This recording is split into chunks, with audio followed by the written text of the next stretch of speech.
लोग तत्वों के गुणों में आवर्तिता के बारे में जानते हैं। Periodicity in properties of elements, ये रसायन के अध्ययन का बहुत ही इंपॉर्टेंट, बहुत ही अच्छा चैप्टर माना जाता है। इसके अंतर्गत हम लोग 118 तत्वों के गुणों से संबंधित जानकारियां प्राप्त करते हैं।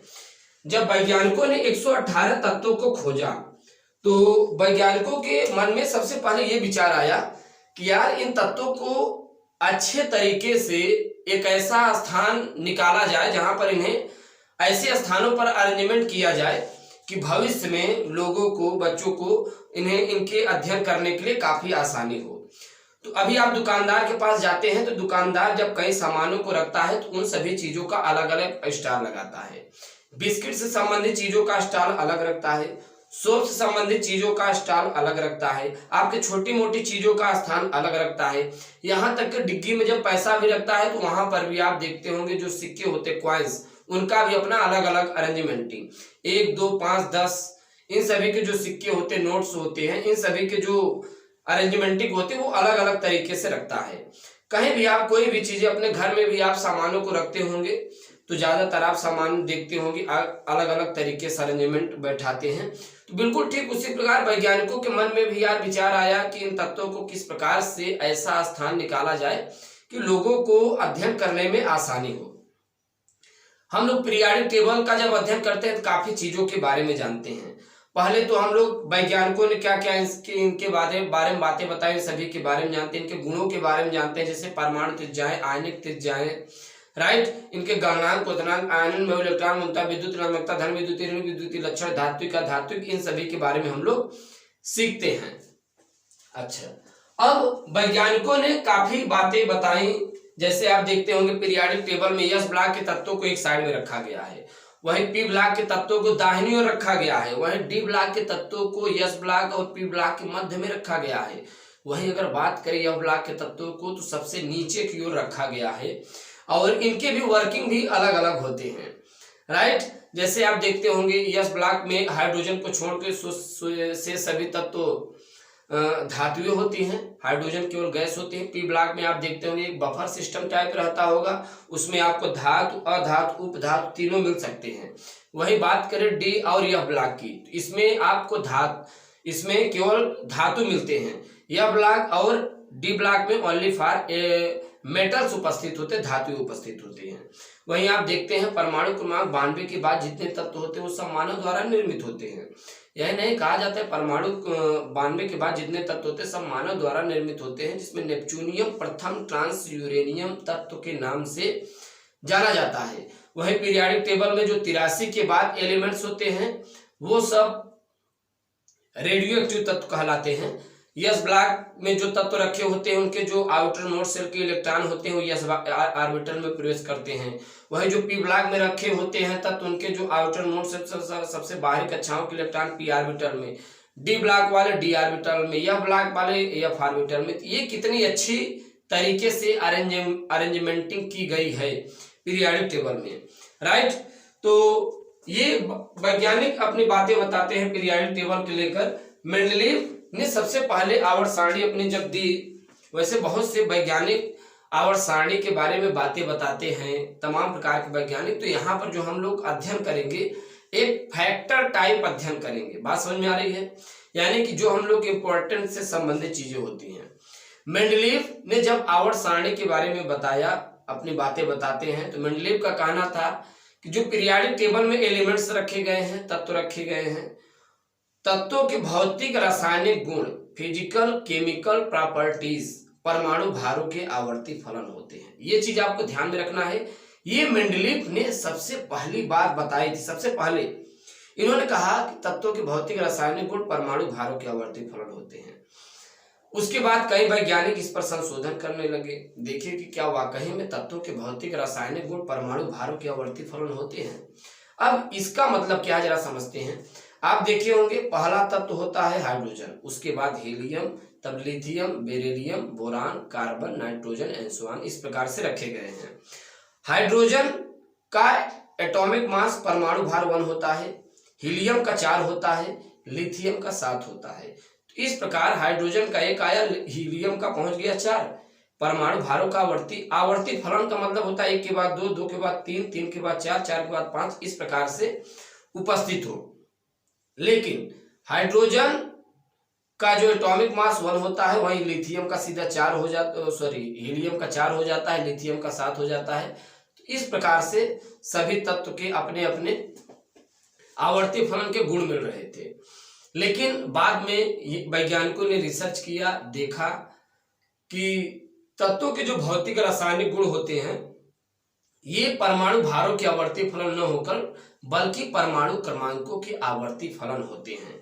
जैसे हाइड्रोजन का एटॉमिक नंबर 1 होता है, हीलियम का 2 होता है, लिथियम का 3 होता है, बेरिलियम का 4 होता है, बोरान का 5 होता है, कार्बन का 6, नाइट्रोजन का 7, ऑक्सीजन का 8, इस प्रकार से रखे गए हैं।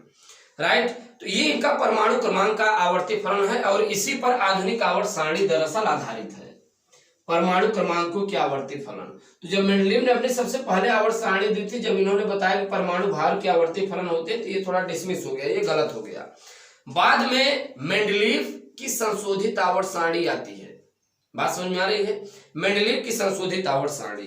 तो जरा हम लोग मेंडलीव की संशोधित आवर्त सारणी में एक एक फैक्टर करके सीखते हैं कि मेंडलीव की जो संशोधित आवर्त सारणी आई उसमें मेंडलीव ने क्या बातें बताई, को ले आके आपको दिखाएंगे। ये देखिए, ये पीरियोडिक चार्ट है और यहां पर ध्यान दीजिए, ये जो लाइनें चल रही हैं, ऐसे क्षैतिज लाइनें जो चल रही हैं, ये भैया सब आवर्त होते हैं। ये देखिए, पहला आवर्त है, ये दूसरा आवर्त है, और ये सोडियम मैग्नीशियम वाली ये तीसरा आवर्त है, और ये चौथा आवर्त है पोटेशियम वाला, ये रुबिडियम वाला 5वां आवर्त है, ये 6ठा आवर्त है, और ये 7वां आवर्त है। और इस प्रकार से जो खड़ी लाइनें हैं, ये सब खड़ी लाइनों को हम लोग क्या कहते हैं, वर्ग कहते हैं। अच्छा, इसी में उपवर्ग आता है, अभी हम लोग इनके बारे में अध्ययन करेंगे, तो थोड़ा उपवर्ग के बारे में सीख लेते हैं कि उपवर्ग है क्या। ये देखिए, वैज्ञानिकों ने मेंडलीव ने अपने संशोधित कुल 9 वर्ग इन्होंने बताया, first, second, third, fourth, fifth, sixth, seventh, eighth, बात समझ में, एट्थ और शून्य वर्ग। कुल देखिए, कुल कितने 9 वर्ग आए।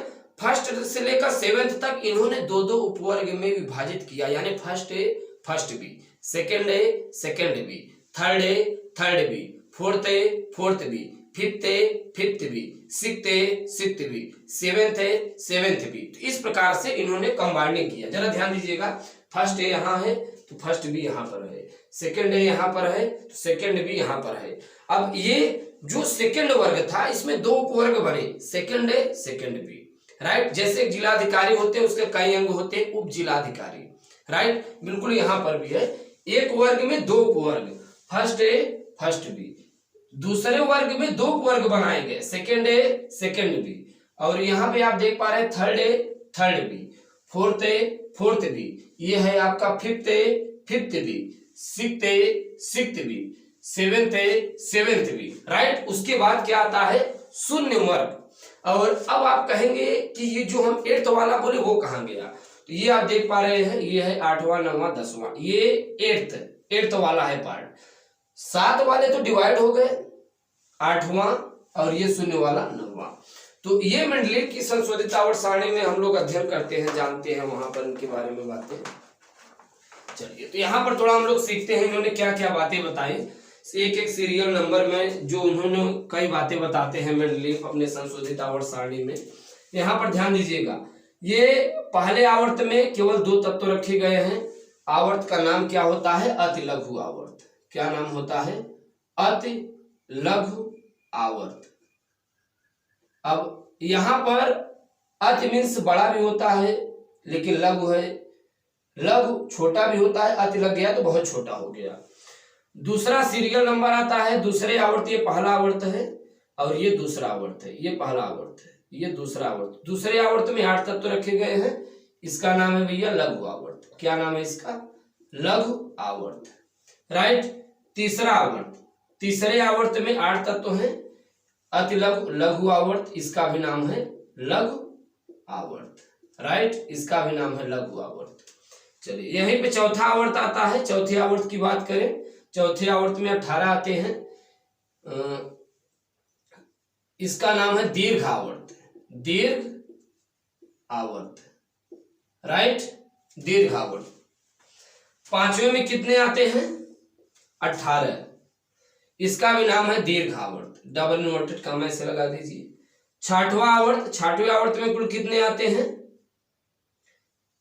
छठवें आवर्त में 18 हो गए, छठवें में आते हैं 32, 32। इसका नाम है अति दीर्घ, ये ध्यान दीजिएगा, अति दीर्घ आवर्त। दीर्घ मीन्स बड़ा होता है, अति दीर्घ यानी बहुत बड़ा, अति दीर्घ आवर्त।